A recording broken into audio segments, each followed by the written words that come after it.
The Main Intelligence Directorate of the Russian Federation has instructed its agents in Europe to urgently establish the identities and entourages of influential critics of the Russian government.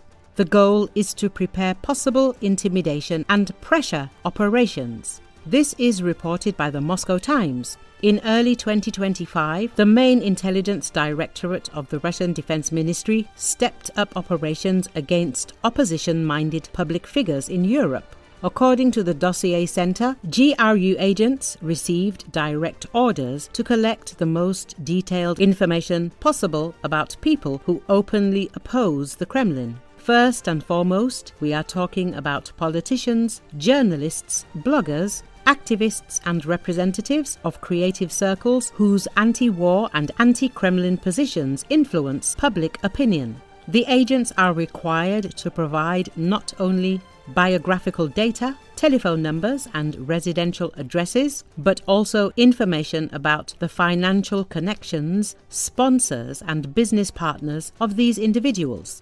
According to sources, the collected dossiers can be used in special operations aimed at discrediting, intimidating, and even possibly physically eliminating opponents. Potential perpetrators of such tasks may include both recruited perpetrators found on the internet and representatives of organized crime or radical right-wing groups in the EU. Experts do not rule out that such actions are part of a broader hybrid strategy by Russia to undermine democratic institutions and attempt to silence external critics of the regime.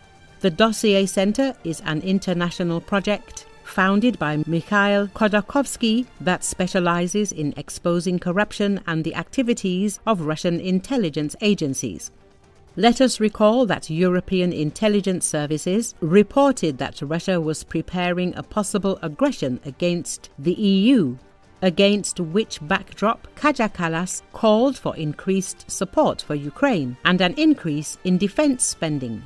According to the official, EU states should be prepared for the fact that an aggressor country may try to test their defenses in the coming years. In this regard, the head of European diplomacy named the continuation of military support for Ukraine as a priority task and also pointed out the importance of EU countries increasing their defense spending. There is no doubt that we can do more to help Ukraine, Kallas said, expressing confidence that with European help, Kiev can win.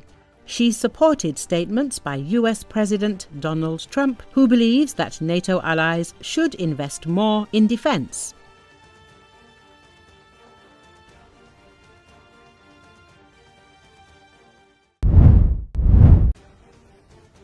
Ukrainian troops expect Moscow to launch a summer offensive, saying they are very frustrated by US peace efforts, The Guardian reports. On Ukraine's northeastern front, near the Oskol River, a Ukrainian artillery unit prepares to hold off a new wave of Russian advances. Under cover of trees and camouflage nets, soldiers prepare an old Soviet howitzer for another strike. "We're ready," exclaimed artilleryman Yuri. The commander ordered, "Fire!" and a shot split the air.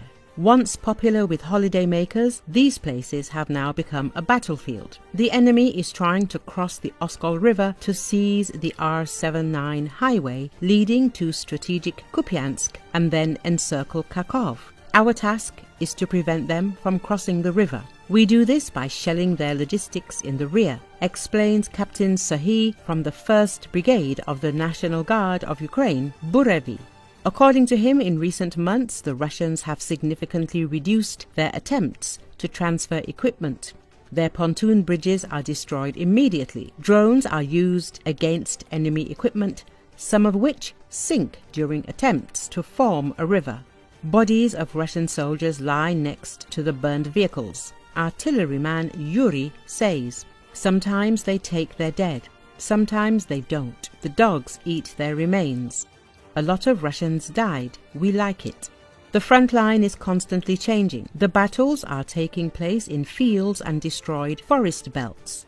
the Russians have changed their tactics, using not only BMP but also ATVs, motorcycles, even civilian cars. Often they take up a position. We counterattack and retake it. It's back and forth. There's no significant progress, says Sergei.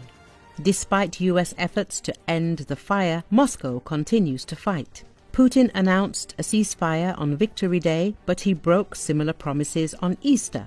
Although Russia had some successes last fall, its advance has now slowed. The main activity continues in the Donetsk region. In Pokrovsk, Ukrainian troops have stabilized the situation. In Konstantinovka, the enemy is advancing. Putin, ignoring Donald Trump's appeal, Vladimir, stop, wants to seize the region entirely. The Ukrainian military called the US proposed solution to the conflict, which envisages concessions to Moscow, in particular Crimea and 4 other regions, a dangerous precedent.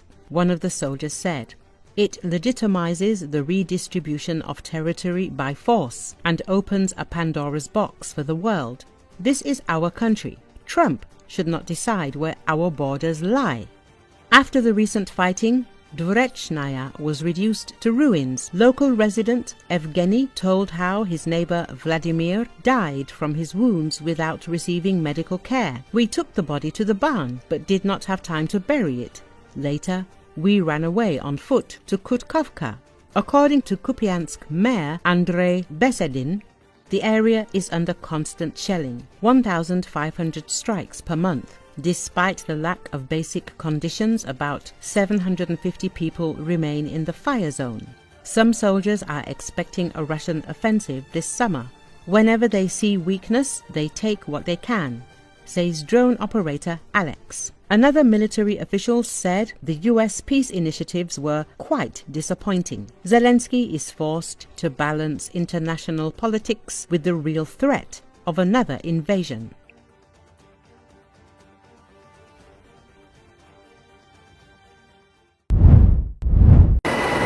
An American F divided by a -18E Super Hornet fighter bomber has fallen from the deck of the aircraft carrier Harry S. Truman into the Red Sea, the U.S. Navy reported. The aircraft carrier USS Harry S. Truman lost an F divided by a -18E Super Hornet assigned to Strike Fighter Squadron 136 and a tow tractor during carrier operations in the Red Sea, the statement said. It is noted that all crew members have been found. Only one sailor was injured. According to the U.S. Navy, the crew of the F divided by a -18E Super Hornet was towing the fighter to a hangar when they failed and lost control of the aircraft. As a result, the F divided by a -18E Super Hornet and the tow vehicle ended up in the sea. The sailors who were towing the plane managed to move away from it before it fell overboard. Another official said the plane sank. The carrier strike group is deployed to the Middle East. The Navy noted that the strike group and its air wing remain fully combat ready. Let us recall that the price of the F divided by a -18E Super Hornet fighter exceeds $60 million. In December 2024, another F/A-18 fighter from this aircraft carrier was accidentally shot down by the American destroyer Gettysburg. Both pilots successfully ejected.